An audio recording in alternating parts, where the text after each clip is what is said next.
अस्सलामुअलैकुम। Horror stories के एक न्यू एपिसोड के साथ मैं हूं मज़हर मलिक। कैसे हैं आप लोग? उम्मीद है खैरियत से होंगे। आज की ये सच्ची और दिल को दहला देने वाली कहानी जो मैं आपको सुनाने जा रहा हूं, ये मुझे भेजी है इमरान बलोच ने। तुर्बत बलूचिस्तान से उनका ताल्लुक़ है और वो इस वक्त मस्कत ओमान में मौजूद हैं। इमरान बलोच ने जब भी कहानी भेजी है, इंतहाई ज़बरदस्त कहानी भेजी है। और आज जहां इस कहानी को आप सुनेंगे, आपके अंदर एक लर्जा तारी हो जाएगा। जब इंडिया और पाकिस्तान बना तो कई वाक़यात जो आप लोगों के सुनने में आए होंगे, लेकिन आज का जो सच्चा वाक़या एक इंतहाई अनोखा और इतना खौफनाक वाक़या है कि इससे पहले आपने कभी नहीं सुना होगा और आपको ये लर्जा कर रख देगा, हिला कर रख देगा। इस कहानी में एक छोटी सी मैं वॉइस चलाने लगा हूं इमरान बलोच की। ये किस लिए, ये आवाज में क्यों प्ले कर रहा हूं, जरा पहले सुनिए। है ना? तो कहता है एक दिन आई तो आंटी ने जब स्टोरी सुनाना शुरू कर दी तो कहते हैं कि मेरे तो रोंगटे खड़े हो गए। इस कदर भयानक खौफनाक स्टोरी आंटी ने सुनाई। तो उन्होंने कहा कि आंटी आप एक काम करें, आप कब आएंगी इधर? मेरा एक कजन है, इमरान नाम है उसका, और उसका एक दोस्त है, भाई है, जिसका चैनल है, वो स्टोरी सुनाता है। तो कहते हैं कि शुरू शुरू में तो आंटी मुकरने लगी, कहती है नहीं नहीं वो घर की स्टोरी है, ऐसा वैसा। तो फिर उसने मुझे फोन किया, तब मैं गया आंटी के पास। मैंने जब आंटी से मैं मिला तो मैंने देखा वाकई एक खुश शक्ल आंटी। ऐसा आंटी की शक्ल से यही लगता है कि ये बंदी जो है ना, अपनी जवानी में इसकी हुस्न क़यामत की हुस्न होगी। बहुत ही खूबसूरत आंटी। अच्छा, एक मैंने छोटी सी ऑडियो क्यों चलाई? ये कहानी इमरान बलोच के कज़न ने उनको सुनाई कि एक आंटी आई है, उन्होंने मुझे सुनाई है। लेकिन उन्होंने फिर उस आंटी के सामने इमरान बलोच को बुलाया कि ये इमरान बलोच हैं, इनके एक दोस्त हैं, वो उनका MMTV चैनल है और वो कहानी सुनाते हैं, तो इनको कहानी सुनाइए। तो पहले वो बोली नहीं नहीं, ये तो घर की पर्सनल कहानी हमारी ज़िंदगी की, इसको ना सुनाएं। लेकिन आखिरकार वो मान गई। ये मैंने ऑडियो इसलिए प्ले की है कि इमरान बलोच किस तरह खुद जाके कहानियों को इकट्ठा करते हैं। यानी जहां कहीं उनको सच्ची कहानी मिलती है तो वो जाते हैं, उनको बताते हैं कि मेरा एक दोस्त है, एक भाई है जिसका एक चैनल है और उसको मैं कहानी भेजता हूं और वो सुनाते हैं, तो प्लीज़ आप मुझे कहानी सुनाइए। इस तरह वो एक सच्ची कहानी सुन के जब मुझे भेजते हैं तो मैं आपको सुनाता हूं। इस कहानी से पहले मैंने इतनी तमहीद क्यों बांधी, कहानी सुनेंगे आपको मज़ा आएगा। इमरान बलोच का एक कज़न मस्कत ओमान में ही रहता है। वहीं दरिया के किनारे, समंदर के किनारे उसका एक फूड ट्रक है। यहाँ अमूमन बाहर मुल्कों में फूड के ट्रक होते हैं जहाँ पे वो लोग आगे ट्रक खड़ा करते हैं और उसके बाद मुख्तलिफ चीज़ें खाने पीने की उसके अंदर पकाते हैं, लोग उनसे ख़रीदते हैं। लेकिन वो अपने फूड ट्रक के अंदर टिक्के, कबाब, वो जो हमारे इंडिया पाकिस्तान में खाने बहुत पसंद किए जाते हैं, जिनको हम बारबेक्यू बोलते हैं, वो उस अपने फूड ट्रक के अंदर ऐसा ही एक बारबेक्यू लगाता, जिसका टेस्ट इतना मशहूर हुआ कि लोग दूर दूर से उससे खाने के लिए आते। वहीं पे एक आंटी पहली दफ़ा जब उसके ट्रक पे आई तो उसका जो लिबास था, उसके ऊपर पहना हुआ जो बुर्का था, ऐसा बुर्का जिसमें उसका मुंह तो खुला था लेकिन बाकी वजूद को उसने बुर्के में थाम रखा था, छुपा रखा था। तो इमरान बलोच का जो कज़न था वो वहाँ की जो लैंग्वेज थी वो नहीं जानता था। वो परेशान हो गया कि इनसे कैसे बात करूँ, ये यहाँ की कोई मकामी खातून होंगी, अरबी या यहाँ की मकानी ज़बान बोलती होंगी। तो उनसे उर्दू में मुखातिब हुआ, आपको उर्दू समझ आती है? तो बड़ी रवानी से बोली, हाँ मुझे उर्दू बिल्कुल समझ आती है। तो उसको और हौसला हुआ और वो उससे बातचीत करना शुरू हो गया। जिसको मकामी खातून समझ रहा था, उर्दू बोलने से उसको अंदाज़ा हुआ कि वो एक उम्र रसीदा हो चुकी हैं, काफ़ी बड़ी उम्र हो चुकी है। लेकिन जिस तरह इमरान बलोच की आपने वॉइस भी सुनी कि वो जवानी में क़यामत ढाती होगी, कितनी हसीन व जमील होंगी, आप अंदाज़ा लगा सकते हैं कि उस बुढ़ापे में भी उनका हुस्न झलकता था। यूँ जब इस तरह सिलसिला रहा, वो उनका फूड बहुत पसंद करती है, स्पेशली वो बारबेक्यू लेके जाती। वहीं बातों बातों में एक दिन कज़न ने उनसे पूछा, आंटी आप कहाँ से हैं? तो वो बोली, मैं कराची और हैदराबाद से। वहाँ पे दोनों जगहों पे मेरा घर है, हैदराबाद में भी घर है और कराची में भी, पाकिस्तान में मेरा घर है, लेकिन हम लोग पीछे इंडिया से आए हैं। वो बोला, अच्छा आप लोग हिजरत करके आए थे। इमरान बलोच कहते हैं, मेरे उस कज़न को तारीख और तारीख की स्टोरी सुनने का बहुत शौक है। जब उसको पता लगा कि ये आंटी लोग भी हिजरत करके इंडिया से आए थे, तो उसके दिल के अंदर ख्वाहिश पैदा हुई कि किसी दिन आंटी से कहूं, आंटी आप लोग कैसे आए थे, कैसे हिजरत हुई थी, क्या आप मुझे बता सकती हैं? तो एक दिन उसने आंटी से आखिर ये बात कही थी, दिल की बात, कि आंटी क्या आप मुझे बताएंगे? अब उनकी एक अच्छी कस्टमर बन गई थी, गपशप होती थी। कुछ खास आपके ग्राहक होते हैं जिनसे दुआ सलाम भी होती है, बातें भी होती है। तो बातों बातों में उसने अपने दिल की बात कह दी कि आप लोगों ने कैसे हिजरत की थी, वो क्या मंजर था? तो वो बोली, मैं तो 1958 में कराची में ही पैदा हुई थी, मेरी मां ने हिजरत की थी, लेकिन वो एक इंतहाई खौफनाक कहानी है। तो वो एकदम से बोला, इसलिए तो मैंने आपसे कहा है, हिजरत और एक अपने मुल्क को छोड़ना, अपनी दुनिया को, अपनी मट्टी को, अपने प्यारों को छोड़ना, दूसरी सरजमीन पे जाना, ये तो बड़ा खौफनाक होता है। क्या आप मुझे ये सुनाएंगी? कुछ देर सोचती रहीं और उसके बाद बोली, देखूंगी किसी दिन। जैसे लफ्जों को जमा कर रही हूं, यादों और उन तल्ख यादों में खो सी गई हूं, और फिर बोली, अच्छा ठीक है, चली गई। यूं एक दफा वो टाइम निकाल कर आई, शायद उसके भी शॉप बंद करने का टाइम था, और उन्होंने जब उसको अपनी कहानी सुनाई तो वो शख्स के ऊपर एक लर्जा तारी हो गया, जैसे मैंने आपको वॉइस सुनाई। और वहीं उसने जब आंटी से एक टाइम लिया और इमरान बलोच को बुला लिया कि आप नेक्स्ट कब आएंगी, और जब वो आई तो इमरान बलोच का तारुफ करा के बोला कि ये मेरा कज़न है इमरान, इसका ताल्लुक भी सिंध से है, कराची से। और वो आपने वॉइस मैसेज सुना कि इसका एक दोस्त है, उसको ये कहानी भेजता है और वो सुनाता है, प्लीज़ आप अपनी कहानी सुनाइए ना, क्योंकि मैं नहीं सुना सकता जिस अंदाज में आपने बयां की है, एक एक लफ्ज़ आपको याद है, तो आप ही सुनाइए। तो पहले तो वो इनकार करती रहीं कि नहीं, वो एक पर्सनल कहानी है, घर की कहानी है, सच्ची कहानी है, उसमें कई राज छुपे हैं। लेकिन जब इमरान बलोच ने बहुत ज़्यादा इसरार किया तो आखिरकार वो मान गई, और यूं उन्होंने वो कहानी इमरान बलोच के हवाले की, और वो कहानी आज मैं आपको सुनाने जा रहा हूँ। वो कहती हैं, ये कहानी है मेरी माँ की, जिनका नाम यहाँ पे रखा गया है उनकी ख्वाहिश पे, उन्होंने मुझे भेजा है, कलसूम। कलसूम 18 साल की होने वाली थी। वो अपने बाप की अकलौती औलाद थी। इंडिया के शहर राजस्थान में ये लोग आबाद थे। एक ऐसी फैमिली जो इंतहाई खुशहाल फैमिली थी, जिनके कई वहां पे बिजनेस थे, कई कारोबार थे, खाते पीते लोग, बेइंतहा पैसे वाले लोग थे। उसका बाप जहां अपने कुछ कारोबार चला रहा था, वहां एक बहुत बड़े वहां के हिंदू के साथ भी उसकी पार्टनरशिप थी। उस हिंदू की मां, बीवी, और यूं इनका एक दूसरों के घरों में आना जाना भी था। वहीं उसी गली के अंदर, उसी मोहल्ले के अंदर जहां पे कलसूम और उसका बाप रहता था, उसकी मां इस दुनिया से जा चुकी थी। वहीं पे एक लड़का जिसकी शक्ल बिल्कुल आम सी थी, आम सी शक्ल सूरत का लड़का, आसिफ, ये उन्होंने मुझे नाम भेजा है। वो भाग भाग के कलसूम के बाप के काम करता, मौके की ऐसे जैसे तलाश में रहता हो। जब भी कोई काम होता तो भाग के काम को सरअंजाम देता, शायद ये सोच के कि इनका कोई बेटा नहीं है जो इनके काम कर सके, तो वो इसलिए भी काम उनके खुशी से करता था। उसके वालिद भी उससे बहुत खुश थे।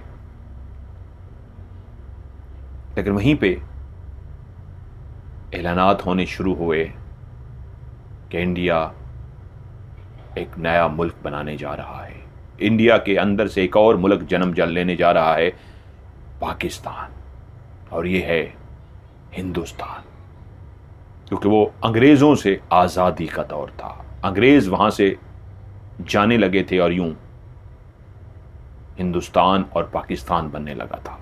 ये खबरें गर्दिश कर रही थीं और उन्हीं दिनों में हंगामे फूट पड़े। इमरान बलोच ने भी यही बात की है कि किसी का दिल दुखाना यहाँ पे हरगिज़ नहीं है।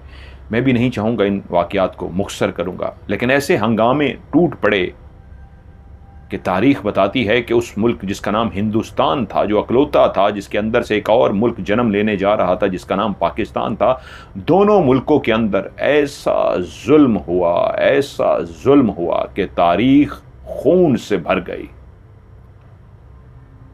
घरों पे हमले शुरू हो गए। मैं यहाँ पे ये तो नहीं कहूँगा, जिस तरह मैंने कहा, मकसद दिल दुखाना नहीं है। कई लोगों की यादें वाबस्ता हैं, उनके आबाओ अजदाद की यादें वाबस्ता हैं, लेकिन जिसने भी पहल की तो बदला लेने के लिए दूसरी तरफ से भी वही काम दोहराया गया गुस्से की आग में। और जब दूसरी तरफ देखा गया कि उन्होंने ये काम किया है तो कुछ और लोग भी शामिल हो गए। यूं जो मोहब्बत, अमन, सुकून इस अंदाज में रहते थे कि मैंने अपने बुजुर्गों से सुना था कि हमारे उस छोटे से शहर फाजिलपुर में हिंदुओं का मंदिर था और वो आपस में ऐसे मोहब्बत से रहते थे हिंदू मुसलमान के, उनके यहाँ कॉन्सेप्ट ही नहीं था कि ये हिंदू है ये मुसलमान है। वो अपनी इबादत करते थे, घरों में आना पीना खाना पीना जैसे हमसाए होते हैं। उसमें उस वक्त ये किसी के दिमाग में नहीं था कि हम हिंदू के घर में जा रहे हैं या मुसलमान के घर में जा रहे हैं, हम एक अपने नेबर्स के, अपने हमसाए के घर में जा रहे हैं। लेकिन जब ये आग भड़की तो इस आग ने कई घरानों को जला दिया। उस मोहल्ले के भी कई घर जल चुके थे। लोग छुपते फिर रहे थे जो मुसलमान थे, उनके वहाँ के जो रहने वाले दोस्त हिंदू थे वो उनकी जितनी मदद कर पा रहे थे। लेकिन शर तो फैल चुके थे। यहाँ पे नहीं, पाकिस्तान जो पहले हिंदुस्तान का हिस्सा था वहाँ पे भी हिंदू और कई मज़ाहिब जो आबाद थे, अब वो भी वहाँ से हिजरत कर रहे थे, उनके साथ भी जुल्म हो रहा था। और इधर यहाँ मुसलमान हिजरत कर रहे थे, उनके साथ भी जुल्म हो रहा था। दोनों तरफ जुल्म हो रहा था। और वहीं पे एक दिन कलसूम का बाप अपनी ही दुकान पे बैठा था कि वहां पे कई लोग पहुंचे। नहीं, एक गलती कर गया मैं। उसकी वालदा जिंदा थी, कलसूम की वालदा, कलसूम, उसकी वालदा और उसका बाप घर में 3 लोग रहते थे। कि कलसूम का बाप दुकान पे बैठा था कि लोगों ने हमला कर दिया। ऐसा तलवारों से हमला किया कि उसको लहूलुहान कर दिया और पूरी दुकान को लूट लिया। एक बहुत बड़ी दुकान थी जो लूट ली गई। ये सिलसिला तो दोनों तरफ जारी था लूट मार का। जब वो दुकान को लूट के और उस जख्मी इंसान को जो कलसूम का बाप था वहीं पे छोड़ के गए तो कुछ इंसानों ने उसको वहां से उठाया और उनके घर ले गए। जैसे ही उस खून में लिपटा हुआ उस शख्स जो एक पत्नी, एक बीवी का शौहर और एक बेटी का बाप था, उस घर के अंदर उसको बिस्तर पे लिटाया गया तो पता चला कि वो तो जख्मों की ताब ना लाते हुए कब का मर चुका है। उस घर में कोहराम इसलिए मच गया कि जैसे ही पता लगा ये मर गया है, उस जख्मी शख्स को उस घर में लाया गया तो कलसूम की मां जहां ज़ारो कतार चीख रही थी, रो रही थी अपने शौहर को देख के, और जब आवाज आई ये तो मर चुके हैं, उसी वक्त वो खड़े खड़े जमीन पे गिरी और दिल का दौरा पड़ने से वहीं पे मर गई। ये कोई पहला वाकया थोड़ा था, ये तो दोनों तरफ आग लगी थी। ऐसे कई घर उजड़ रहे थे, मर रहे थे, खून में नहा रहे थे। कलसूम का सब कुछ उजड़ चुका था। अब उसका कोई नहीं था इस दुनिया में। वो अकेली, जहां हर इंसान को अपने घर की, अपनी बेटी की जान बचाने की फिक्र पड़ी थी, वहां पे कौन उनके घर में रुकता। वो दरवाजा बंद करके अंदर रोती रोती रोती, बलक के रोती रोती आकर थक चुकी थी, हिचकियां बन चुकी थी कि रात के टाइम पे दरवाजा खटखटाया गया। वो डरती डरती दरवाजे के पास गई। दरवाजा इस अंदाज में खटखटाया जा रहा था जैसे कोई इंतहाई एहतियात से दरवाजा खटखटा रहा हो, जैसे कोई दुश्मन नहीं अपना हो। दुश्मन आते थे तो वो इतनी जोर से दरवाजे को खटखटाते थे जैसे तोड़ डालेंगे। ये तो खटखटाने का अंदाज बताता था कोई अपना है। डरते डरते दरवाजे के पास गई और बोली, कौन है? तो बाहर से आवाज आई, दरवाजा खोलिए, मैं हूं आसिफ। वो आसिफ को जानती थी, इसी गली में रहता था। एक आम सी शक्लो सूरत का 22-23 साल का नौजवान था जो अक्सर उनके घर के काम काज करता था, उनके घर पे सामान देने के लिए आता था। आवाज को पहचान गई, दरवाजा खोल दिया। वो जल्दी से अंदर दाखिल हुआ, नजरें झुकाए हुए, और उसने कहा, ये लीजिए, आपके लिए खाना लेके आया हूं। मुझे पता है आप भूखी हैं, खाना खा लीजिए। जिसका माँ और बाप मर गया था, उसको कहाँ खाने की फुर्सत, उसको कहाँ खाने की ज़रूरत, उसको कहाँ याद था कि पेट की आग को भरना भी है। उसने वो बेदिली से खाने को पकड़ लिया, उसका शुक्रिया अदा किया और वो चला गया और उसने खाना वहीं पे रख दिया। लेकिन पेट की आग कहाँ बुझती है? उस दोज़ख को तो भरना पड़ता है। आखिरकार जहर मार के उसने चंद लुक़्मे खा लिए, लेकिन फिर अगले दिन दरवाज़ा उसी अंदाज में खटखटाया गया। खटखटाने वाला इतनी खामोशी से आता, इस अंदाज में आता कि किसी को भी उसका पता न लगे कि वो इस घर में दाखिल हुआ है। वो दरवाज़ा खोलती और वो खाना उसके हवाले करता और उसको कहता, ये खा लीजिएगा। अब अगर कोई था इस दुनिया में उसका, तो वही एक आसिफ था जो चुपके से आता और उसको खाना और ज़रूरत की चीज़ पहुंचा देता। लेकिन हालात मुसलसल ख़राब होते जा रहे थे। समझ कुछ नहीं आ रही थी कि कब ये आग इस घर तक भी पहुंच जाए, क्योंकि ये मोहल्ला मशहूर था, मुसलमानों का मोहल्ला। कई घरों को आग लगा चुके थे। अब खतरा ये था इस घर को भी ना आग लगा दी जाए। आसिफ जो उसकी देखभाल कर रहा था, खामोशी से आता, नज़रें झुकाई हुई। कभी उसने कलसूम को नज़रें उठा के भी नहीं देखा था। उस कलसूम को जो इंतहा की बला की खूबसूरत थी, उस महल्ले की ना सिर्फ एक अमीर माँ बाप की बेटी थी, बल्कि हुस्नो अल्लाह ताला ने हुस्नो शबाब उसको ऐसा दिया था कि जो भी उसको एक निगाह देखता तो अपनी पलकें झपकाना भूल जाता था।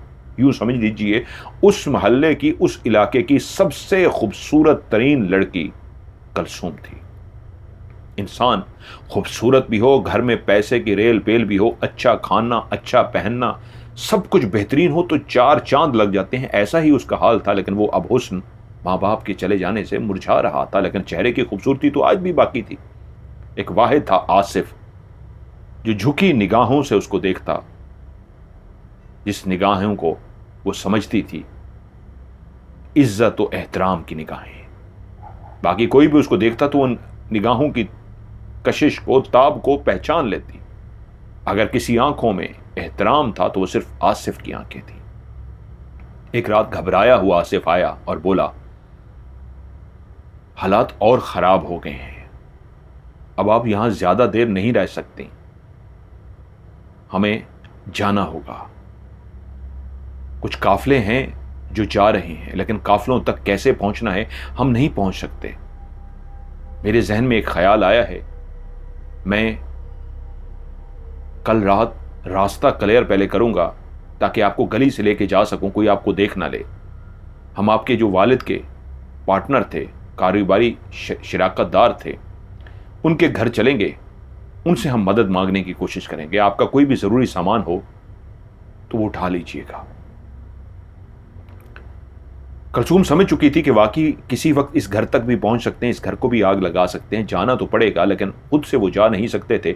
उसने क्या किया, उस घर के अंदर काफ़ी जेवरात थे, पैसा भी था, उसके बाप का वो एक अमीर शख्स था, तो उसने काफ़ी ज़्यादा वो जेवरात इस अंदाज में उसने अक्लमंदी की। कॉन्फिडेंस भी था, माँ बाप के पास पैसा था, उसको माँ बाप ने कॉन्फिडेंस भी दिया था।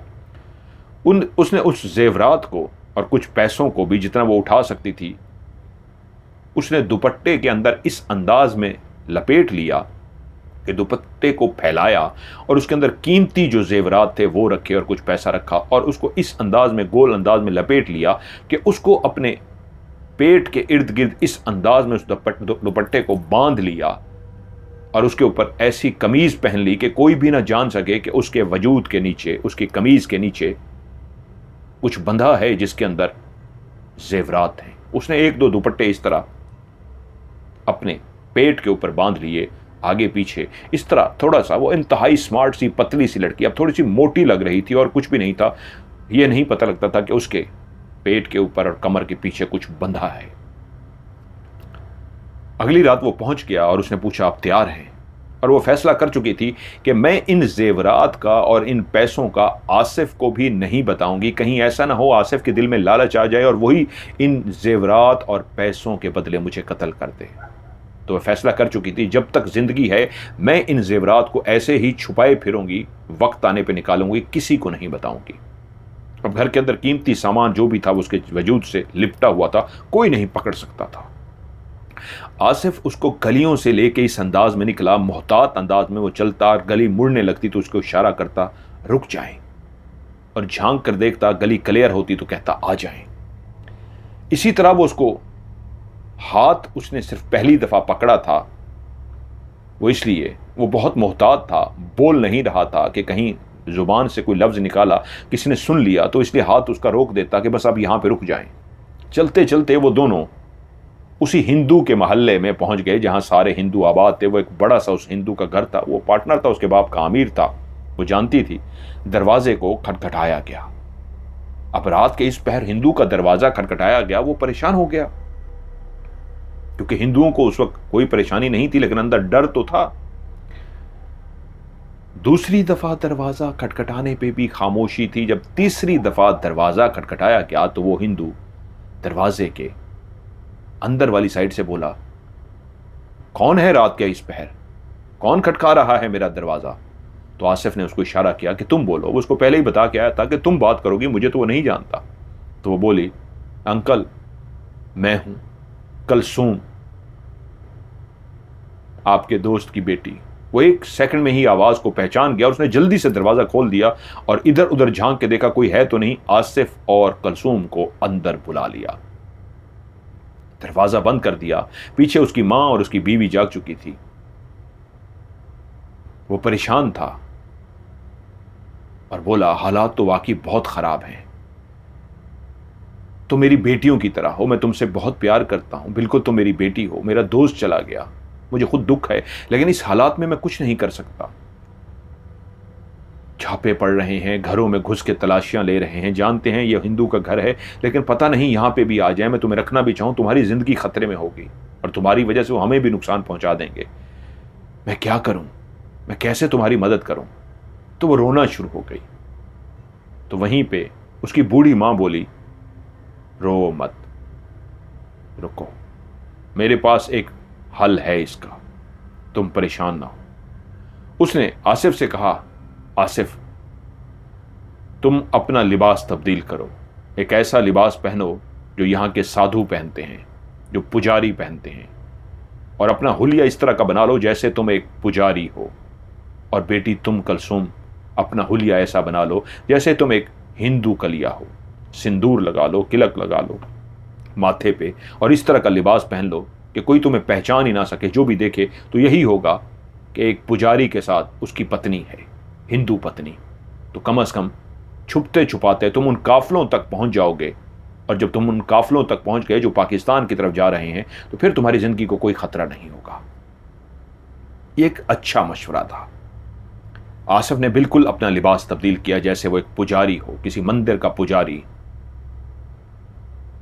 और कलसूम ने भी अपना लिबास इस अंदाज में तब्दील कर लिया कि कोई नहीं पहचान सकता था। उसके माथे पे लगा हुआ बड़े से संदूर की जो वो थी, सब यही समझते थे। उसने गले में, वो हिंदू थे, उसको गले में भी ऐसी माला पहना दी जैसे वो हिंदू औरत लगे। वहीं उस हिंदू ने काफी पैसे दिए कि ये पैसे हैं, उनको वहीं पे खाना वगैरह भी खिलाया और साथ में जाने के लिए खाना भी दे दिया कि ये खाना अपने साथ लेकर जाओ। उसने बाहर झांक के देखा, गली बिल्कुल सुनसान थी। उसने कहा, रास्ता क्लियर है, तुम जा सकते हो। यूं दोनों अब बाहर निकले तो आसिफ ने उसे कहा, अब छुप के नहीं जाना, मैं एक पुजारी के रूप में हूं और तुम एक ऐसे रूप में हो जो हिंदू लग रही हो। अगर हम डरे तो उनको शक पड़ जाएगा, अब हमारी जान को कोई खतरा नहीं। अंदर से जहां दिल की धड़कन तेज थी, फिर भी वो डरते डरते कॉन्फिडेंस से चलते हुए, बज़ाहिर कॉन्फिडेंस था, अंदर तो खौफ था। चलते चलते जो उनको रास्ते सारा कुछ समझाया गया था, आखिरकार वो एक दूर से काफले पे उनकी निगाह पड़ी और वो दौड़ते हुए जब काफले की तरफ जाने लगे तो वो काफला एकदम से रुक गया। उन्होंने देख लिया कि एक पुजारी और एक हिंदू औरत भागती हुई आ रही है। वो अलर्ट हो गए। ये तकरीबन 40-50 लोगों का काफला था, जिसमें बूढ़े, बच्चे, औरतें, जवान सब शामिल थे। वो दोनों भागते हुए जा रहे थे। वो रुक गए और उनके कुछ जवान जो थे वो आगे आए और उनसे बोले, कौन हो तुम और क्या चाहते हो? वो डर गए थे कि हमें ये नुकसान पहुंचाने आए हैं। वो तादाद में ज्यादा थे, ये सिर्फ 2 थे, इसलिए वो मुकाबला करने के लिए तैयार हो गए थे। लेकिन जैसे ये करीब पहुंचे तो कलसूम ने कहा, भाई मैं मुसलमान हूं और ये भी मुसलमान है, हमने बचने के लिए ये रूप धारा है ताकि हमें कोई पहचान ना सके। हमें पाकिस्तान जाना है, हमें अपने साथ ले जाइए। और यकीनन सी बात है, वो जानते थे लोगों को कि लोग कैसे कैसे जान बचा कर आ रहे हैं। मैं फिर से एक दफ़ा कह दूं, हिंदू या मुसलमान की ये कहानी नहीं है, ये तारीख थी। मुसलमानों पे जुल्म नहीं हुआ, हिंदुओं पे भी हुआ, सिखों पे भी हुआ, और सब ने किया। ये मेरी कहानी नहीं है, क्योंकि वो तारीख मुझे बतानी पड़ रही है, इसलिए लफ्ज़ इस्तेमाल कर रहा हूं, किसी की दिल आज़ारी ना हो, अगर हो तो आई एम रियली सॉरी। यूं उस काफिले में उन दोनों को भी शामिल कर दिया गया। काफिला क्या था? किसी के पास कोई गधा था, या शायद कोई अपनी घोड़ी भी रखता था वक्त के साथ, वो अपनी घोड़ी पे सवार था, और कोई अपनी बैल गाड़ी भी साथ लेके आ गया था। लेकिन कई मर्द और औरतें ऐसे थे जो पैदल चल रहे थे, लेकिन उस काफिले ने बच्चों को और औरतों को बैल गाड़ी पे सवार कर दिया था, अपनी गधा किसी औरत या बच्चे के हवाले कर दिया था। वहां सब अपने हो गए थे, इस अंदाज में जैसे अपने एक दूसरे का ख्याल रखते हैं। मर्दों ने ठान ली थी कि वो पैदल चलेंगे, बच्चों को अपने कंधे पे उठा लेंगे, क्योंकि बैलगाड़ियां भी तो उस काफिले में ज्यादा नहीं थी, 40-50 का तो काफिला था, 2-3 होंगी। तो कुछ मर्दों ने जो सेहतमंद थे या बूढ़े भी थे, उन्होंने बच्चों को कंधों पे उठा रखा था। और वो कहती है कलसूम, रास्ते में हमने जब एक नहर के किनारे गए थे तो हमने ये मंजर भी देखा था कि वो औरत जिसके पास 3 बच्चे थे, उसने तीनों बच्चों का हाथ पकड़ के नहर में छलांग लगा दी थी, उस बड़ी नहर में जहां पे वो जानती थी कि वो मर जाएगी, कि किसी के हाथों उसके बच्चे और वो मारी ना जाए, उससे बेहतर उसने यही समझा था कि वो खुद ही मर जाए। और जैसा मैंने कहा, सिर्फ एक मुल्क में नहीं, दोनों जगहों पे ऐसा हुआ था, हिंदुओं के साथ भी, मुसलमानों के साथ भी। अब ये काफिला आगे की तरफ चल पड़ा। इसी काफिले के अंदर अभी वो कुछ ही और आगे गए थे कि एक औरत उस काफिले के बिल्कुल सामने आ गई। काफिला फिर से रुक गया और उससे पूछा, कौन हो तुम और क्यों यहां आई हो? यकीनन जो भी काफिले में शामिल होना चाहता, वो उसका इंटरव्यू तो जरूर लेते थे ना। खौफ होता था कि ऐसा ना हो उनका बंदा आके हमें शामिल हो जाए और हमें नुकसान पहुंचा दे, उसके पास कोई हथियार हो, क्या हो, ये तो एक कंफर्म करते थे। तो उस औरत ने बताया, मेरा शौहर और मेरे बाप को, मेरी मां को, मेरे बच्चों को, सबको कत्ल कर दिया गया। मैं बदनसीब कैसे बच गई नहीं जानती, मैं भी मारी जाती, मैं उस वक्त घर में नहीं थी। और जब मैं घर में दाखिल हुई तो देखा मेरा शौहर, मेरा बाप, मेरी फैमिली पूरी, सबकी गर्दनें कटी हुई थी, सब मरे पड़े थे। और वो रोना शुरू हो गई कि मैं बची, चाहती तो मैं यही थी कि मैं भी मर जाऊं, लेकिन मैंने फैसला किया कि मैं अपने मुल्क पाकिस्तान जाऊंगी, इसलिए मैं इस काफिले में आ गई। इसका नाम मैं यहां फर्जी रिहाना कर देता हूं। अब रिहाना भी, असल में कलसूम ने कहानी सुनाते हुए रिहाना का जिक्र इसलिए किया क्योंकि उसके सामने जो जो लोग शामिल होते गए वो उनको जानती थी। अब रिहाना भी उस काफिले में शामिल हो गई। काफिला फिर से आगे की तरफ चलना शुरू हो गया। जैसे ही दिन की रोशनी फैलती थी, यह काफिला किसी ऐसी जगह का इंतखाब करता था जहां पे वो छुप जाएं, अपने सफर को कायम ना रखें, जहां पे खतरा हो कि यहां पे कोई आबादी है, यहां पे कोई घर हैं, मकानात हैं, तो वहां पे वो कोशिश करते उस रास्ते से ही ना गुजरें, ऐसे रास्ते से गुजरें जो वीरान हो, जहां पे कोई आबादी ना हो, जहां पे कोई नुकसान का खतरा ना हो। वो नहीं जानते थे जो सामने आबादी आ रही है ये किसी मुसलमान की है, हिंदू की है, सिख की है, किस दीन धर्म वाले की है, कोई अपना है, कोई गैर है। वो डरते थे।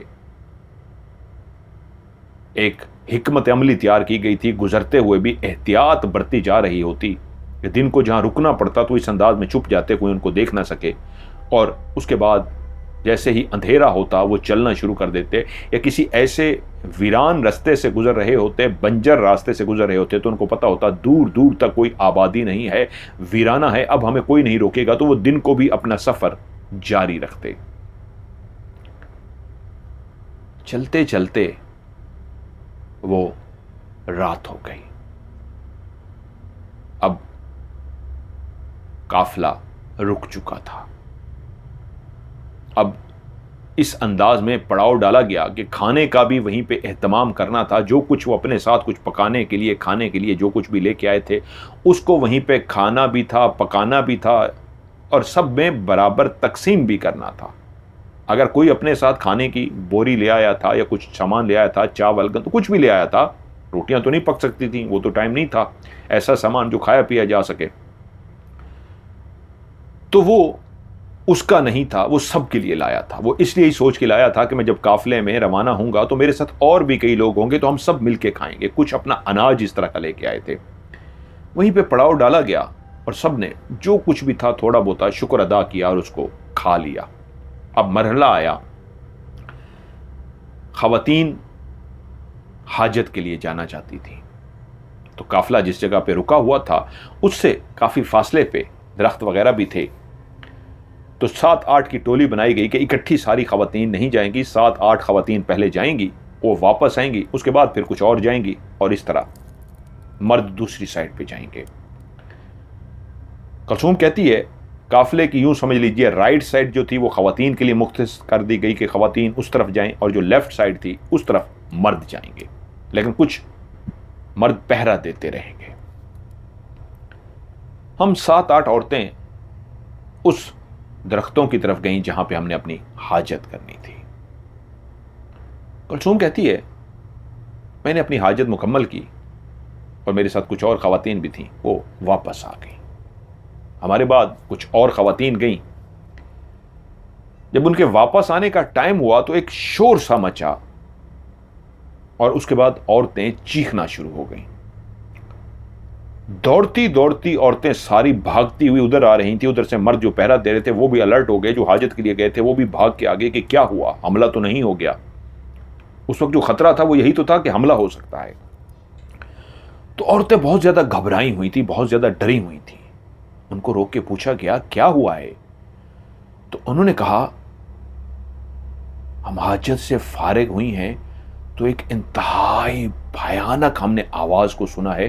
वो एक ऐसी आवाज थी दिल को दहला देने वाली। उस आवाज को सुन के हमारा कलेजा फटने को आ गया। जानवर की आवाज भी होती तो हम पहचान लेते, शेर, चीता, कोई भी जानवर होता, वो जानवर की आवाज नहीं थी, लेकिन बहुत ही खौफनाक आवाज थी। ऐसी आवाज कि हमने इससे पहले जिंदगी में कभी नहीं सुनी। उस आवाज से हम ऐसी लरज गई कि हम चीख मार के भागना शुरू हो गई। हमें होश नहीं रहा, हम सारी भागती हुई आ गई। एक और औरत से पूछा गया तुम बताओ कैसी आवाज थी। वो कांप रही थी थर थर, ऐसे जैसे कोई अजीब सी आवाज में दहाड़ता है। ऐसी अजीब भयानक आवाज कि हमारे कलेजे हिल गए। अब सारी एक दूसरे को देखना शुरू हो गई कि चलो बच गए, भाग गई आप लोग। लेकिन एक औरत बोली मेरी बहन लगता है अभी तक नहीं आई। काफिले में ढूंढा जाने लगा उसकी बहन को, लेकिन उसकी बहन मौजूद नहीं थी। तो उसकी बहन कहां है? वो यकीनन पीछे रह गई थी। उसने कहा मेरी बहन को ढूंढें, प्लीज मेरी बहन को ढूंढे। वो रोना शुरू हो गई। अब उसकी छोटी बहन, उसके साथ क्या हुआ था कोई नहीं जानता था। मर्दों ने फैसला किया कि आओ हम इकट्ठे होकर चलते हैं, उस तरफ जाके देखते हैं क्या हुआ है। मर्द इकट्ठे हुए। अब उस वक्त उनके पास लालटेन भी नहीं थे, जो ज़रूरत की चीज़ें होती थी। टॉर्च तो सिर्फ अमीरों के पास होती थी। एक टूटा फूटा जो सामान था, अगर किसी के पास कोई लालटेन था या कोई एक मोमबत्ती वाली टॉर्च थी, इस तरह था, वो कोई ले आए और उस तरफ जाकर ढूंढना शुरू कर दिया। उस औरत को जिसकी बहन उसके साथ थी, वो उसको भी साथ लेकर गए ताकि वो निशानदही कर सके, बता सके कि किस जगह पे वो बैठी थी उसकी बहन, किस जगह उसने आखिरी टाइम उसको देखा था। तो वो उस औरत को भी साथ लेके गए। वो सीधा उसी तरफ लेके गई कि यहाँ हम हाजत के लिए आए थे और इस जगह पे मेरी बहन बैठी थी। हम सारे राब्ते में थे, लेकिन जैसे ही वो धाड़ सुनाई दी, आवाज़ सुनाई दी, तो हम उठ के भागे हैं। और मैं भी अपनी जान बचाने के लिए भागी हूँ, बहन की तरफ नहीं देख सकी। आखिरी लम्हे मेरी बहन यहाँ पे थी। अब उन्होंने उस एरिया को ढूंढना शुरू कर दिया कि कितनी दूर गई होगी बहन। अगर कोई जानवर नहीं है, वो कहती हैं सारी जानवर नहीं है, या अगर फर्ज करें कोई जानवर भी था तो इस वक्त तक कितनी दूर जा सकता है। वो उनके हाथ में जो डंडे सोटे थे वो उठाए, इधर उधर फैल गए और चारों तरफ ढूंढते रहे। काफी दूर दूर तक हो आए, लेकिन उसकी बहन का कोई नामो निशान नहीं था। उन्होंने अपनी तरफ से पूरी तगोदो कर ली थी, उन्होंने अपनी तरफ से पूरी कोशिश कर ली थी, लेकिन जब वो वापस आए उन्होंने बताया कि उसका कहीं पे कोई निशान तक भी नहीं मिला, कोई सुराग तक भी नहीं मिला। अगर जानवर हमला करता तो इंसान जख्मी होता है, उसके वजूद से खून बहता है, तो नीचे कहीं खून मिलता या खून की धार मिलती कि इंसान ने अगर उसको उठा लिया था, जख्मी कर दिया था, तो जानवर चलता हुआ जाता, पीछे खून की कतार होती, लाइन सी होती, कुछ भी नहीं था। वो औरत कह रही मैं अपनी बहन के बगैर नहीं जाऊंगी। अब बुजुर्ग औरतें आगे आई, बुजुर्ग मर्द भी आगे आए, उसके सर पे हाथ रखा और कहा मेरी बेटी, तू हम सबकी बेटी है, अब हम सब बहन भाई बन चुके हैं, वो हमारी भी बेटी है। लेकिन मामला ये है, जितना ढूंढा जा सकता था, जितना टाइम लगाया जा सकता था, हमने सब ने ढूंढा है, लेकिन अगर वो फिर भी नहीं मिली तो अब रुक नहीं सकते, क्योंकि अगर ये ना हो रुके तो एक जान को बचाते हुए ये सारी जानें चली जाएं। बेटी, हमले हो रहे हैं, काफिलों पे खबरें आ रही हैं हमलों की, हमें भी जान बचानी है। देखो हमारे साथ बच्चे भी हैं, बड़े भी हैं, बस बेटा चलो। वो रोए जा रही थी, वो रुकना चाह रही थी, वो चाहती थी मैं अपनी बहन के साथ ही मर जाऊंगी, मैं नहीं जाऊंगी, लेकिन सबके समझाने पे आखिरकार वो मान गई और यूं काफिला रवाना हो गया। काफिला फिर चला, दिन को चला, क्योंकि पैदल बहुत लोग चलते थे, चलता फिर रेस्ट करते, फिर चलता रेस्ट करते, एहतियात भी बरतते, यहां तक कि फिर से रात हो गई। अब ये काफिले की दूसरी रात थी, फिर से पड़ाव डला, खाना वगैरह खाया गया और उसके बाद हाजत का टाइम आया। अब हाजत के लिए फिर से मर्द लेफ्ट साइड की तरफ गए और औरतों को राइट साइड की तरफ भेजा गया। जरूरी नहीं लेफ्ट या राइट, जब वो ये देखते थे कि ये वाली जगह जो है सेफ है, इसलिए यहां पे औरतों को भेजा जाए, ये वाली जगह जरा वीरान सी है, डर लग रहा है, तो इसलिए मर्द उस साइड पे जाते थे। अब राइट वाली साइड यहां पे भी उनको सेफ नजर आई, तो औरतों से कहा 6-6, 7-7 की टोलियां बना के जाएं, आप होके आए। अब कलसूम कहती है पहली टोली हो आई, मैं दूसरी जो 5, 6, 7 की 8 की टोली बनी, उस टोली के अंदर टोलियां बनती थी, मतलब ग्रुप बन जाता था, ग्रुप को टोली बोलते हैं। अब दूसरे जो ग्रुप था, पहला ग्रुप वापस आ गया, मैं जैसे ही दूसरे ग्रुप के अंदर उनके साथ गई, तो अभी हम लोग खवातीन हाजत के लिए बैठी ही थी कि जैसे ही हाजत से फारिग हुई हैं, खवातीन उठना शुरू हो गई हैं, जो नज़र आ रहा था मुझे भी, मैं भी अपनी जगह से खड़ी हो गई, बाकी खवातीन भी खड़ी हुई, तो मेरे कानों ने भी उस आवाज़ को सुना जो पिछली रात औरतें बता रही थी, मैंने नहीं सुनी थी क्योंकि मैं पहले ग्रुप में थी, हम वापस आ गए थे, दूसरे ग्रुप के साथ वाक़या हुआ था। अब मैंने सुना तो एक क्लियर ऐसी खौफनाक भयानक आवाज़ थी कि मेरा वजूद कांपना शुरू हो गया। मैंने इससे भयानक आवाज़ कभी नहीं सुनी थी।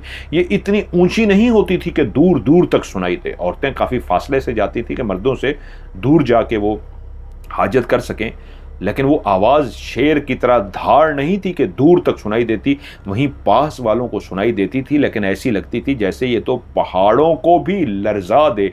अगर ये आवाज़ पहाड़ों के ऊपर निकाली जाए तो पहाड़ों के ऊपर से पत्थर गिरना शुरू हो जाएं, पहाड़ फट जाएं। ऐसी भयानक आवाज़, जैसे किसी का गला इतना बड़ा हो, जैसे किसी का वजूद इतना बड़ा हो कि उसके पाँव ज़मीन पे हों और उसका सर आसमान को जाके लगे, और इतना ऊंचा कोई इंसान इतने बड़े गले के साथ धाड़े, तो ऐसा गले की आवाज़ थी जो कोई इंसान नहीं निकाल सकता था। ऐसी डराने वाली, लर्जा देने वाली, कहती है मेरे दिल की धड़कन तेज़ हो गई, मेरा वजूद कांपना शुरू हो गया और मैं भी भाग पड़ी ऐसी पागलों की तरह कि ये क्या हुआ है। और हम भागते भागते भागते वहां तक तो पहुंच गए जहां पे सारे मर्द पहरा दे रहे थे, जो बाकी मर्द भी थे। भाग के आगे क्या हुआ, फिर से हमने एक भयानक आवाज़ को सुना है, और सब अपने अपने आप को महफूज पाकर जहां शुक्र अदा कर रहे थे, तो वहां पे एक आवाज आई, वो औरत कहां है, फलां, देखो काफिले में कहां है। काफिले में ढूंढा गया, वो नहीं थी, जिसका मतलब था वो पीछे रह गई है। उसको वहीं पे आवाजें दी गई, जैसे उसको कहा जा रहा हो अगर पीछे हो तो आ जाओ। मर्द मजीद करीब गए उस जगह पे कि सब वापस आ गई हैं। उस औरत का नाम लेके पुकारते रहे। कलसूम को भी अब वो नाम याद नहीं थे कि फलानी आ जाओ आ जाओ, लेकिन आवाजें नहीं आई, तो फैसला किया गया कि फिर से उसको ढूंढा जाए। वो आगे बढ़े, उसको जिधर वो ढूंढ सकते थे। आज कल से भी ज्यादा तगोदो की गई, आज कल से भी ज़्यादा होशियारी अक्लमंदी से हर कोई अपना अपना जहन लड़ा रहा था, क्योंकि कल जब वाक़या हुआ था तो रास्ते में चलते हुए काफ़िला जहाँ पे पड़ाव डालता, कुछ देर के लिए बांटते, तो इसको डिस्कस करते थे कि क्या हुआ होगा, ये हुआ होगा, वो हुआ होगा। सब ने अपनी अपनी राय दी थी, तो सबके पास मशवरे मौजूद थे, तो इसलिए सब अपने अपने मशवरों पर अमल करते हुए ढूंढने की कोशिश कर रहे थे। लेकिन पता नहीं उस औरत को ज़मीन खा गई या आसमान, कुछ पता नहीं था। यहां तक कि मायूस होकर मर्द पहुंचे और कहा वो औरत नहीं है। यूं ये काफिला फिर से रवाना हुआ। लेकिन तीसरी रात अब खवातीन बहुत ज्यादा डरी हुई थी। अब यह भी नहीं हो सकता था मर्द उनके साथ जाते, ना महरम थी, सब एक दूसरे के साथ और मुसलमान थे। उनका तकाजा यही था, ईमान वाले तो वही मुसलमान थे, आज तो नाम के मुसलमान हैं, जो उस वक्त सबको खून के रिश्तों की तरह इज्जत दे रहे थे, प्यार दे रहे थे। किसी को कुछ समझ नहीं आ रही थी। खवातीन डरते डरते पहुंची, अलर्ट होके बैठी रहीं, लेकिन फिर से उनके कानों में वही आवाज सुनाई दी। वो पहले ही डरी सहमी हुई थी, जैसे ही आवाज को सुना तो वो दौड़ पड़ी और फिर एक खातून पीछे रह गई। और तीसरी रात भी वही हुआ कि वो खातून को भी ढूंढा गया, वो भी नहीं मिली। एक आसिफ मुसलसल कलसूम के ना सिर्फ साथ रहता, इज्जत एहतराम आंखें झुकी हुई होती, अपने हिस्से का खाना भी कलसूम को ला के दे देता। जब रात को खाना बांटा जाता, बहुत कम होता, थोड़ा होता, उसमें से चंद लुकमे लेता, बाकी खाना भी कलसूम को दे देता। बारी बारी बैठते थे, अगर कोई सवारी भी उसको मिलती बैठने के लिए कि थोड़ी देर के लिए तुम बैठ जाओ, तो वो कलसूम को बिठा देता। और जब भी ये वाकयात होते, पहली रात दूसरी रात, तो वो भागा भागा आया, उसने देखा कलसूम खैरियत से है। दूसरी रात भी उसने देखा कलसूम खैरियत से है।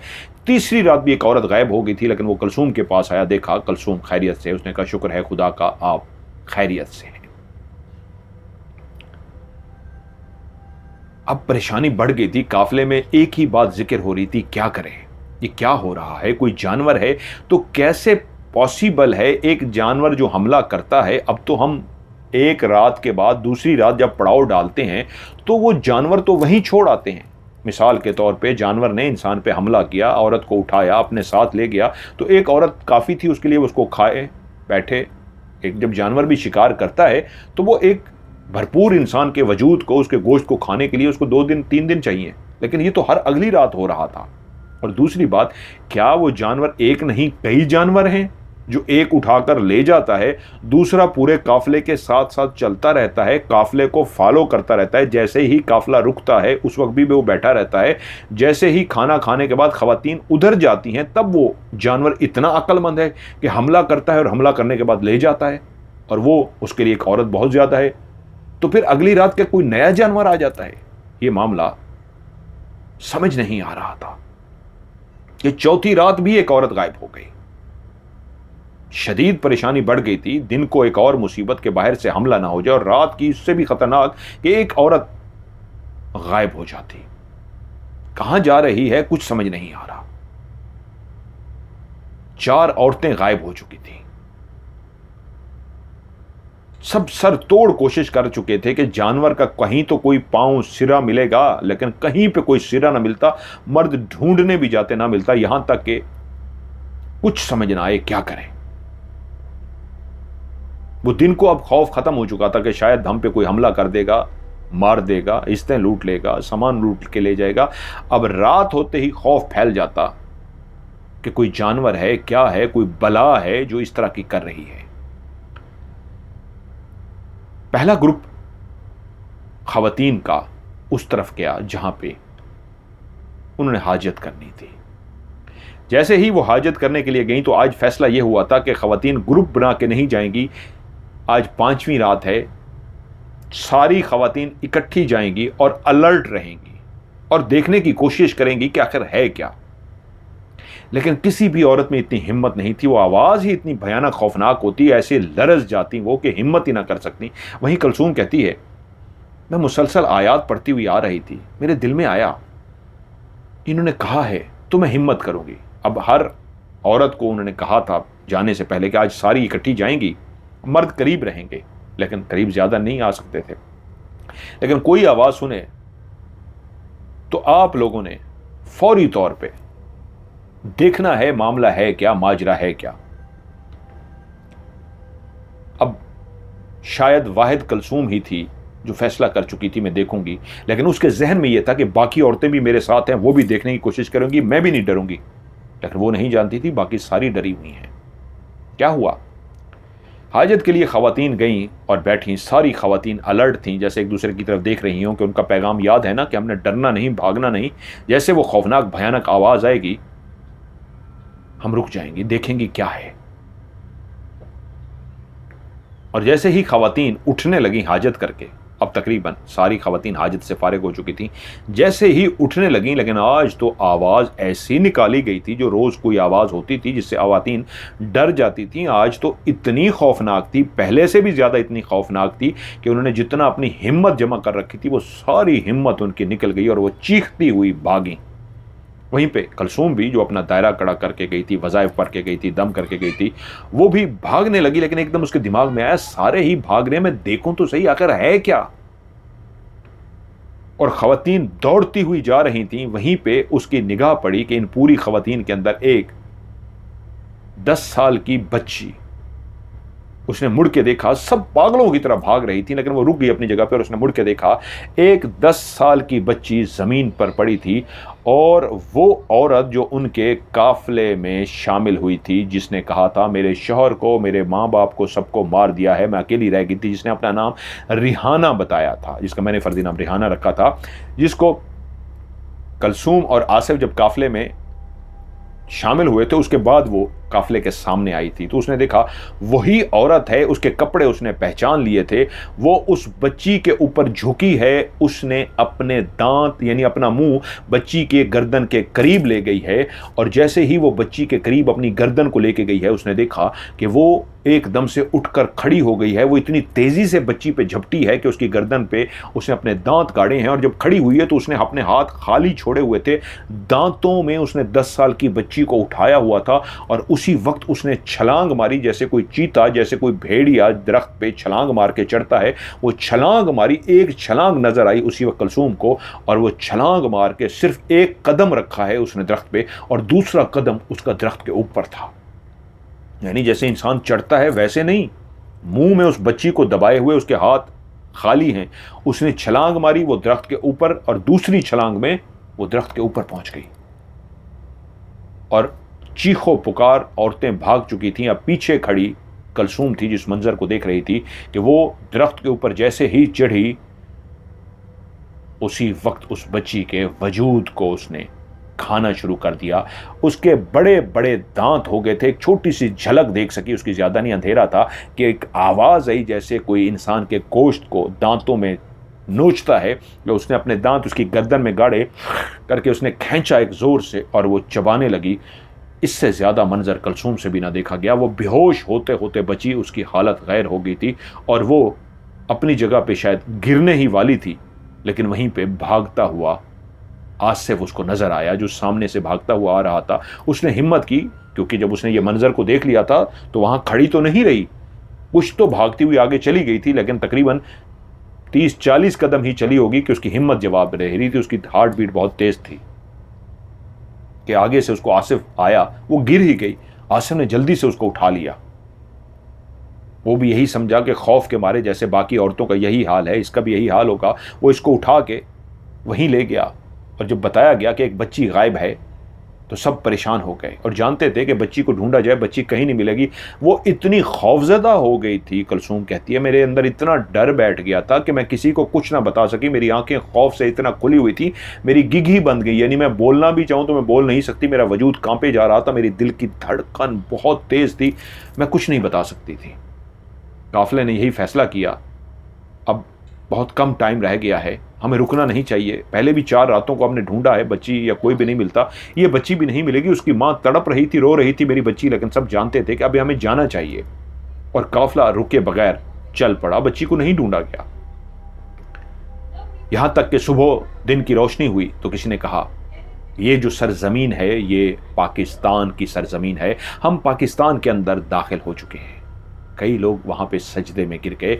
उन्होंने उस ज़मीन को चूमा, उस ज़मीन को सजदा किया कि अपनी पाक सरज़मीन पे हम आ गए हैं। कितनों के घर लुट गए थे, कितनों के बच्चे मर गए थे, कितनों का क्या कुछ तबाह हो गया था, कैसी कैसी कुर्बानी दे के ये काफिला पहुंचा था। लेकिन उस सरजमीन को, उस मट्टी को देखते ही एहसास हुआ ये अपनी है, ये हमारी माँ है, ये हमारी धरती माँ है, यहाँ कोई हमें कुछ नहीं कहेगा। चूम रहे थे वो अपनी धरती माँ को।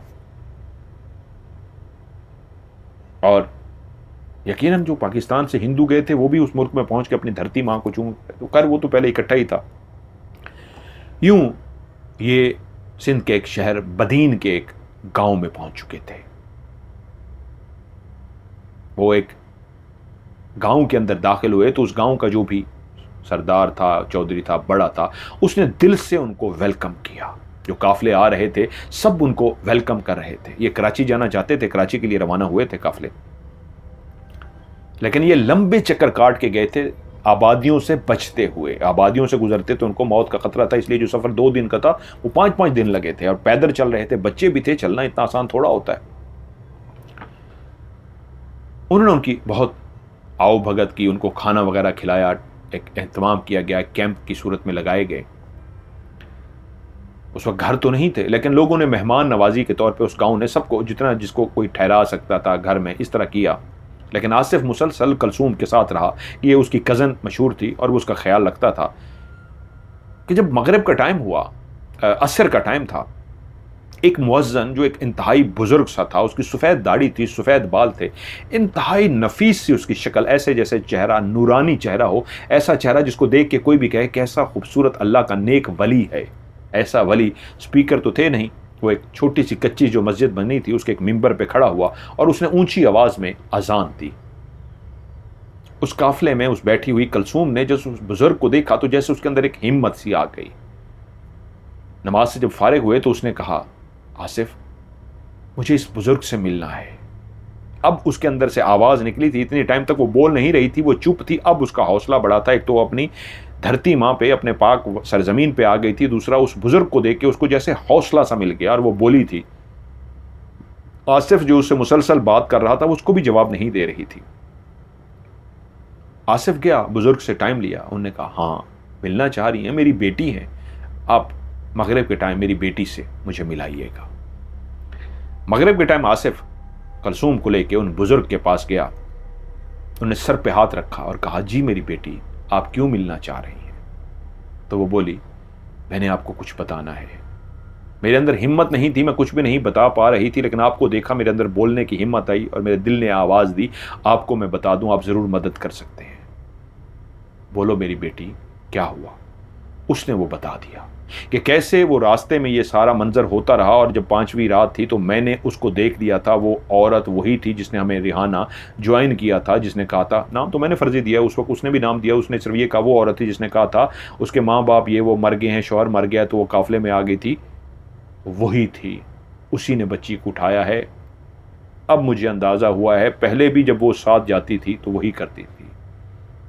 बुजुर्ग बोले, मेरी बेटी, मैंने पहले ही उसकी बू सूंघ ली थी। जब ये काफिला आया था तो मुझे बू आ गई थी कि कोई तो है इस काफिले में जो बहुत ही बदबूदार है, लेकिन मैं जानता नहीं था वो कौन है। तुमने मेरी आसानी मेरे लिए पैदा कर दी है, लेकिन मेरी बेटी, इसको बताना नहीं है, सब डर जाएंगे, खौफजदा हो जाएंगे। तुमने बस एक काम करना है, मैं थोड़ी सी पढ़ाई कर लूँ, उसके बाद मैं जैसा तुम्हें कहूँगा तुमने मेरी मदद करनी है। परेशान नहीं होना मेरा बेटा, अल्लाह खैर करेगा। बहुत अच्छा किया जो तुमने मुझे बता दिया, और मैं यही अल्लाह से दुआ कर रहा था कि जिसकी बदबू आ रही है, या अल्लाह मेरे सामने ला उसको, और अल्लाह ने तुम्हें भेजा है मेरे पास मुझे बताने के लिए, उसको सामने लाने के लिए।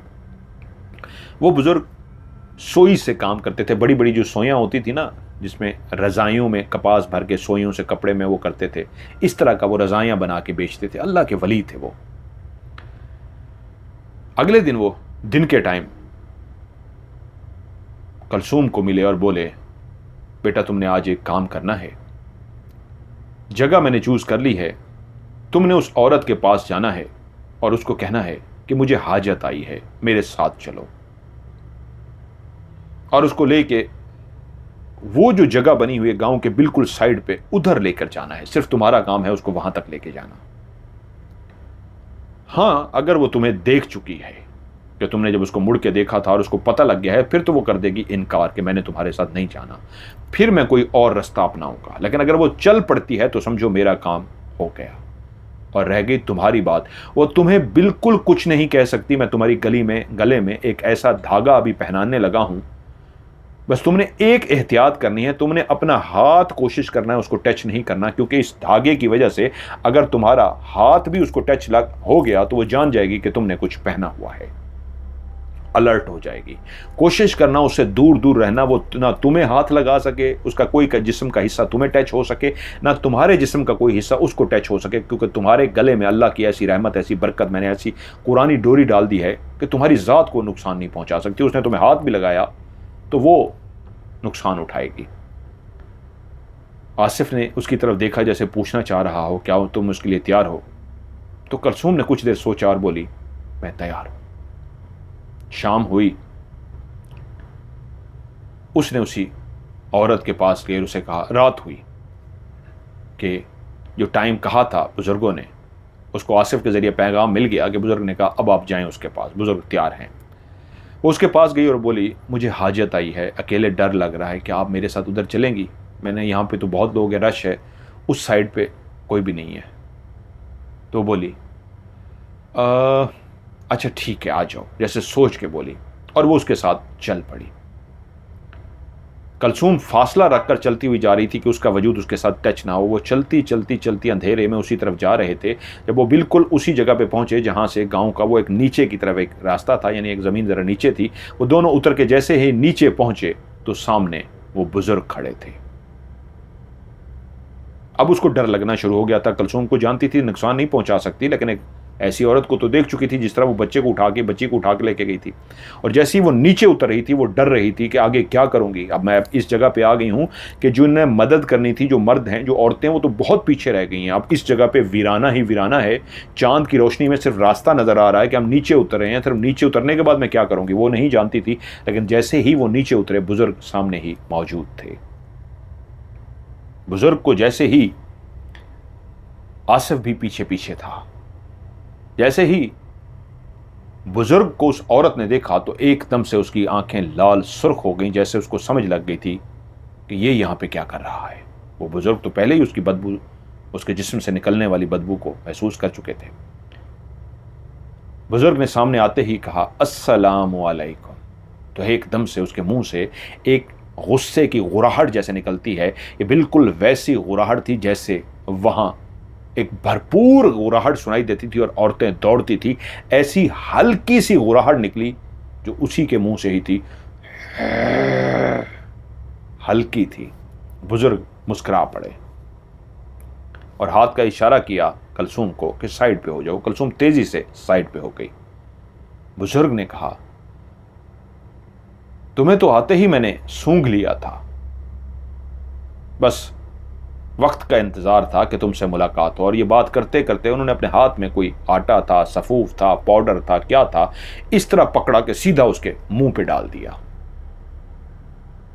जैसे ही उसके मुंह पे वो पाउडर टाइप चीज पड़ी है, उसी लम्हे खड़े खड़े उसका वजूद एक इंतहाई खौफनाक डाइन में बदल गया है। उसी वक्त उसके दोनों पांव, कुलसूम कहती है मेरी आंखों ने देखा, जो बिल्कुल सीधा थे वो मुड़ के बिल्कुल पीछे की तरफ चले गए हैं। मुड़े हैं बकायदा, यानी सीधे पांव थे, ऐसे मुड़ना शुरू हो गए हैं और मुड़ते मुड़ते बिल्कुल पीछे चले गए। मेरी आंखों के सामने उसके पांव उल्टे हो गए हैं। उसके हाथों के बड़े बड़े नाखून निकल आए हैं उस पाउडर के पड़ते ही। उसके बड़े बड़े एक जानवर की तरह के नाखून निकल आए हैं। उसकी आंखों के सामने ही बड़े बड़े दांत बाहर निकलना शुरू हो गए, जैसे किसी भेड़िए के, शेर के, चीते के बड़े बड़े दांत होते हैं, ऐसे उसके दांत बाहर निकलना शुरू हो गया। उसका चेहरा इंतहाई खबीस, इंतहाई खौफनाक हो गया है। ये जो थोड़ी होती है उसकी, ये बिल्कुल चूंच वाली और टेढ़ी हो गई है। यानी सीधी हमारी चोंच होती, ये थोड़ी होती है, उसकी चौड़ी और आगे की तरफ निकली है और ऊपर की तरफ जैसे खुदसा पहना होता है उसके आगे ऐसे वो लगा होता है टेढ़ा सा, ऐसे सीधी होकर उसकी थोड़ी आगे से टेढ़ी हो गई है। उसका मुंह बहुत बड़ा हो गया है, उसकी आंखें लाल सुर्ख और भयानक हो गई हैं, उसका पूरा चेहरा बहुत लंबा हो गया है, इंतहाई खौफनाक के कोई भी देखे बेहोश हो जाए। उसके कान अजीबो गरीब से लंबे से हो गए, उसके बाल ऐसे सफ़ेद और मट्टी से भरे हुए बदबूदार जैसे कई सालों से वो नहाई ना हो। उसके पूरे जिस्म के ऊपर जैसे हल्के हल्के बाल आ जाते हैं, पूरे जिस्म पे बाल आ गए थे, यहाँ तक कि उसके हाथों पे भी बाल आ गए थे, उसके नाखून बढ़ गए थे। और जैसे ही उसके दांत बाहर निकले, वो जो इसका लंबा सा मुंह हो गया था, नीचे से चूंच थी, ऊपर से बड़ा हो गया था, बहुत लंबा मुंह हो गया था। उसने मुंह खोला तो मुंह इतना बड़ा था जैसे किसी इंसान के छोटे बच्चे को, बड़ा नहीं छोटा बच्चा जो होता है 1 महीने का 2 महीने का, उसको जिंदा निगल जाए, इतना बड़ा उसका भयानक मुंह बन गया।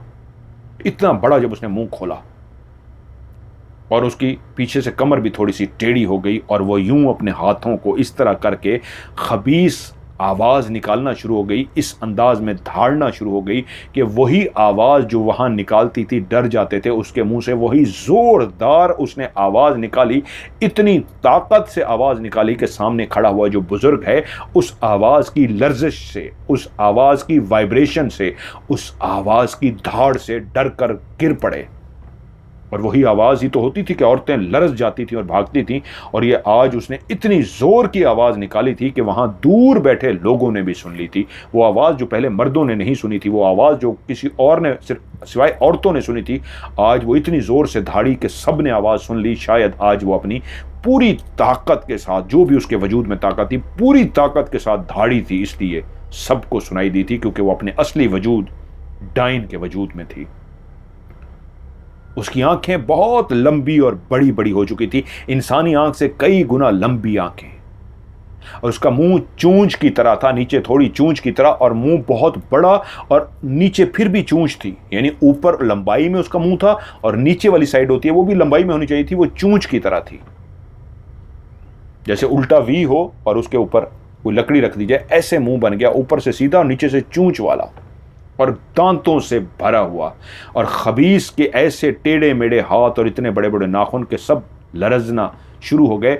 उन मौलवी साहब को, उन बुजुर्ग को तो कुछ नहीं हुआ, लेकिन सामने जो पास ही कलसूम खड़ी थी वो लरजना शुरू हो गई। और आसिफ को भी वो बुजुर्ग समझा चुके थे कि उसके बाद भाग के आना, तुम कलसूम को संभाल लेना। वो भागता हुआ आया और लरजती हुई कलसूम को, कि वो बेहोश ना हो जाए, उसने उसको पकड़ लिया, थाम लिया। और तभी वो गुस्से से दौड़ती हुई, अपने हाथों को ऐसे किए हुए उन बुजुर्ग पे हमला करने के लिए दौड़ती हुई गई, और वही धाड़ मुसलसल उसके मुंह से निकल रही थी कि उस धाड़ की वजह से बुजुर्ग का दिल लरस जाए। और वो वाकई ऐसी धाड़ थी, दिल लरज रहा था।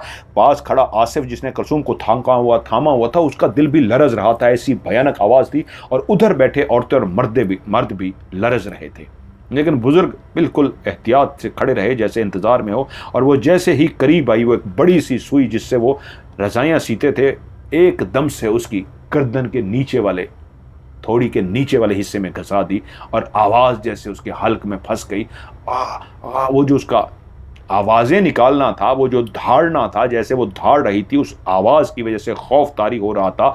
उस सुई के घुसने की वजह से वो आवाज़ बंद हो गई, और वहीं खड़ी कलसूम भी जैसे कुछ होशो हवास में आ गई, क्योंकि वो आवाज़ उसको भी मदहोश कर रही थी, बेहोश कर रही थी खौफ से। और उधर वो जो पीछे डर रहे थे, बच्चे बूढ़े औरतें, वो भी रिलैक्स हो गए कि आवाज़ बंद हो गई है, क्योंकि उस सुई की वजह से अब उसके गले से आवाज़ नहीं आ रही थी, उन्होंने गले में मार दी थी। और उसी लम्हे उससे बोले, अब तो कुछ नहीं कर सकती, अब बता कौन है तू। क्योंकि उस सुई को जिसको उन्होंने उसके गले में घुसाया था, वो पढ़ के लाए थे, दम करके लाए थे। उस सुई से उसका गला पकड़ा गया, और वो तड़प रही थी, और यूं तड़प रही थी, कभी इधर भागती, कभी इधर भागती, लेकिन हाथ नहीं लगा सकती थी। उस सुई को निकालने के लिए वो हाथ लाती तो उसको करंट सा लगता। और बुजुर्ग हंसे और कहा, तू इसको चाहे भी तो नहीं निकाल सकती। इसी से तुझे अंदाज़ा हो गया होगा मेरा इल्म कैसा है, मेरे पास कैसा रब का कलाम है। तू निकाल के तो देख इसको, तू नहीं निकाल सकती। और ऐसा ही था, वो उसको निकालने की कोशिश करती, उसका अपने हाथ ऐसे झटका खाती जैसे उसको करंट लगा हो, फिर दूसरा हाथ करती, उसको तकलीफ हो रही थी, और जैसे उस सुई को हाथ टच करती, उसको झटका लगता और हाथ पीछे कर लेती। और जब उसको अंदाज़ा हो गया वो नहीं निकाल सकती, तो वो अजीब सी जो इधर उधर तड़प रही थी, बोली मुझे माफ़ कर दो, मुझे छोड़ दो, मैं जान गई हूँ, मुझे छोड़ दो, इसको निकाल दो बाहर, खुदा का वास्ता इसको निकाल दो, ये मुझे मार रही है, ये मुझे तकलीफ़ दे रही है। अब उसकी गुराहट नहीं निकल रही थी, अभी भी वो डाइन की सूरत में थी, उसके पाँव उल्टे थे, उसके हाथ इंतहाई नोकीले बालों से भरे हुए और लंबे लंबे हाथ हो चुके थे, चेहरा चौड़ा हो चुका था, लेकिन आवाज़ अब एक इंसान की हो गई थी, चेहरा शक्ल सूरत डाइन की थी।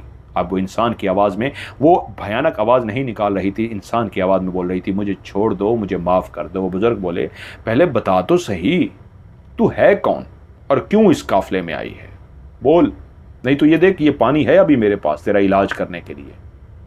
वो धाड़े मारती रही लेकिन बोली नहीं। तो उन्होंने चंद कतरे उस बोतल में से निकाले और चंद कतरे निकाल के यूं उसके ऊपर फेंके। वो कतरे क्या गिरे, उसकी तो जान निकल गई, वो ऐसे तड़पना शुरू हो गई, ऐसे एकदम से ज़मीन पे गिरी उस पानी से, और ज़मीन पे तड़पती तड़पती कुछ देर के बाद खड़ी हो गई, क्योंकि चंद कतरे थे, और बोली, खुदा का वास्ता है, तुम जिसको मानते हो ये कतरे मुझ पे मत डालो। वो चीख रही थी, भीख मांग रही थी। तो वो बुजुर्ग बोले, अब बोल देना, फिर नहीं फेंकूंगा। तो वो बोली, हाँ मैं डाइन हूं, मुझे इंसानी जिस्म खाने की लत पड़ चुकी है। मैंने इस काफिले को जब आते हुए देखा तो इसके सामने आ गई और एक कहानी घड़ दी। इनके सामने आके जब कहानी घड़ दी तो इन्होंने मुझे अपने काफिले में शामिल कर दिया, और जब रात को ख़वातीन हाजत के लिए जाती तो मैं मौके की तलाश में होती। वहाँ यही वही आवाज़ जो मैंने अभी निकाल के तुम्हें डराने की कोशिश की थी, लेकिन इल्म की वजह से तुम डरे नहीं, मैं यही आवाज़ निकालती तो खौफ की वजह से सारी औरतें भाग पड़ती, और जैसे ही भागती तो वहाँ सबसे जो पीछे होती मैं उसको अपने दांतों से जकड़ लेती, और इतनी तेज़ी से भागती कि किसी को नज़र भी ना आती, किसी दरख्त पे चढ़ जाती। मैं उसके पूरे वजूद को नहीं खाती थी, मैं उसके गर्दन का गोश्त खाती थी, मैं उसके सीने का गोश्त खाती थी, मैं पाँव नहीं खाती थी, मैं टांगें नहीं खाती थी, मैं हाथ नहीं खाती थी, मैं उसका जिगर खाती थी, मैं उसका दिल खाती थी, मैं उसका सीना खाती थी, मैं उसकी गर्दन खाती थी। कुछ जिस्म के ख़ास हिस्से थे जो मैं खाती और मुझे ताकत मिलती, बाकी उसका वही वजूद वहीं मैं दरख्त पे ही फेंक देती, या अगर दरख्त वहाँ ना होते तो दूर लेके जाती, इतनी तेज़ी से जाती कि ये पीछे भी मेरे नहीं आ सकते थे। ये जब भी मुझे ढूंढने के लिए आते तो काफ़ी दूर तक तो आते, लेकिन यहाँ मैं होती, मैं तो उड़ती हुई जाती, ये कहाँ मुझ तक पहुँच सकते, और बाकी मैं उस वजूद को जो खा लेती बाकी वहीं फेंक आती। और जब मैं देखती सब ठंडा हो गया है, ये उधर उधर ढूंढ रहे हैं, तो मैं एक लंबा चक्कर काट के इस तरह इनके काफिले में आके शामिल हो जाती, इंसानी रूप धार के, कि इनको पता ही ना लगता। और फिर अगली रात का इंतज़ार करती।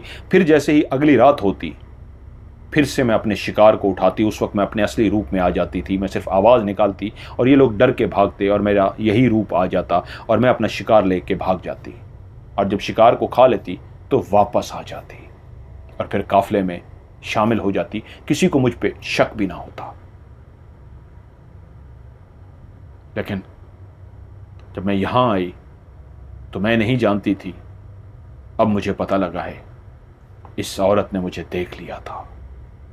बुजुर्ग हंसे और कहा, तूने इतनी जानों की जान ली है, तू एक डाइन है, और तू इंसानों में से एक डाइन है, तू जिन्नात या में से नहीं है। तू जिन्नात में से होती तो तू चुड़ैल होती, क्योंकि तू खबीस इंसानों में से है और तूने जंतर मंतर ऐसे काले जादू करके, ऐसे गलीज अमल कर करके अपनी एक ताकत तो हासिल कर ली है कि तू एक इंसान से डाइन बन गई। लेकिन अल्लाह की देख कुदरत, हमेशा जब भी कोई औरत ताकत तो हासिल कर लेती है लेकिन खुदा उनके पाँव उल्टे कर देता है, इस वजह से कि लोग उसके उल्टे पाँव को देख के उससे बच सकें।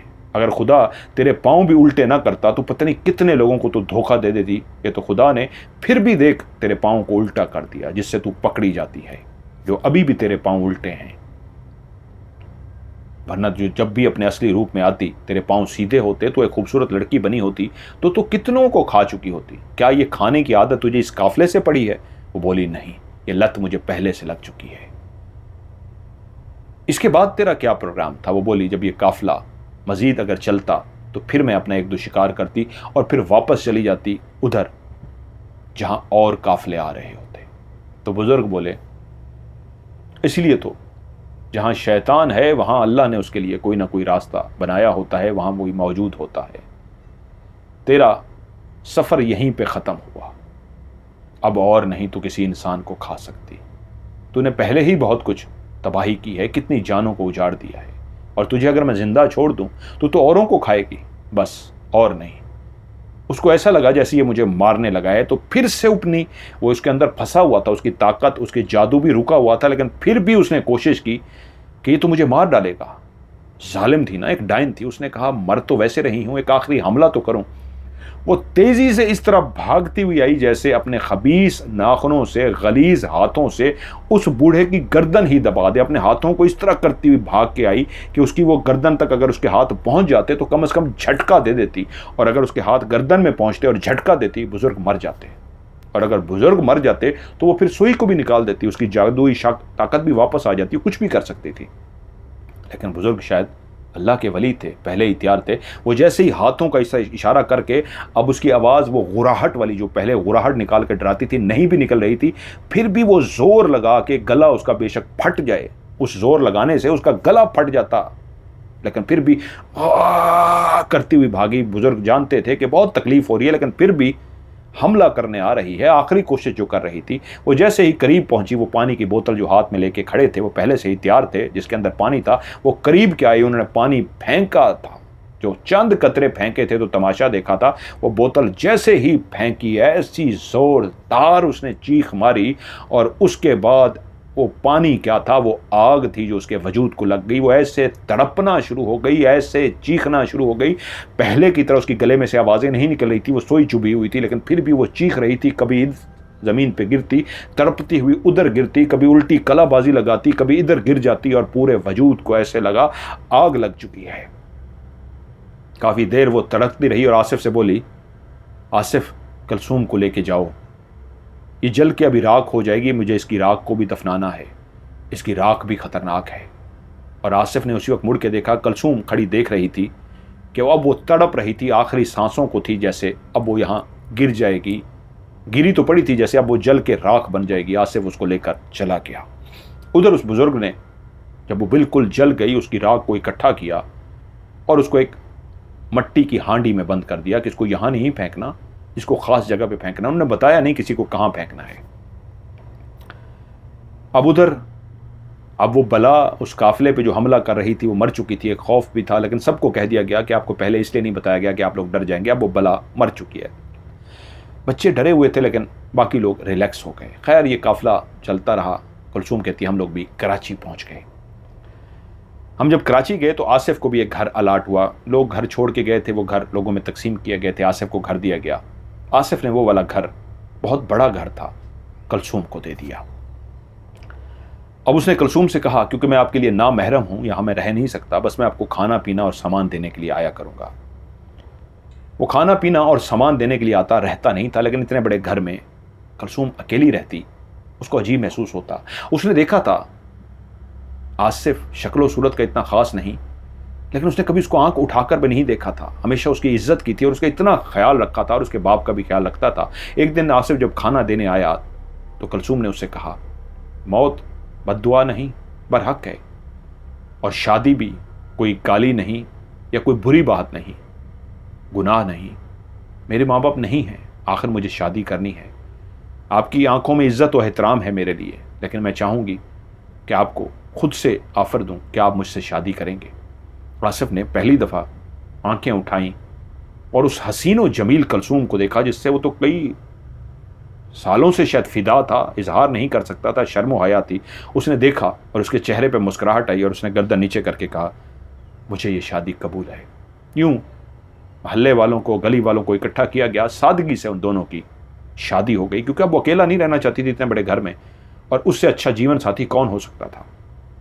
लेकिन कलसूम ने 1 साल तक उस ज्वेलरी के बारे में, उस पैसे के बारे में आसिफ को नहीं बताया। उसके दिल में खौफ था कि आसिफ को अगर पता लग गया कहीं मुझसे दूर ना चला जाए, ये पैसा लेके चला ना जाए। लेकिन जब 1 साल तक उसने देखा आसिफ उसका वफादार रहा, उससे प्यार करता रहा, उसको इज्जत देता रहा, सब उसका बेहतरीन उसने ख्याल किया, तो वो समझ गई कि इससे अच्छा मुझे जीवन साथी मिल ही नहीं सकता था। शक्लो सूरत को क्या करना, ये तो दिल का इतना खूबसूरत है।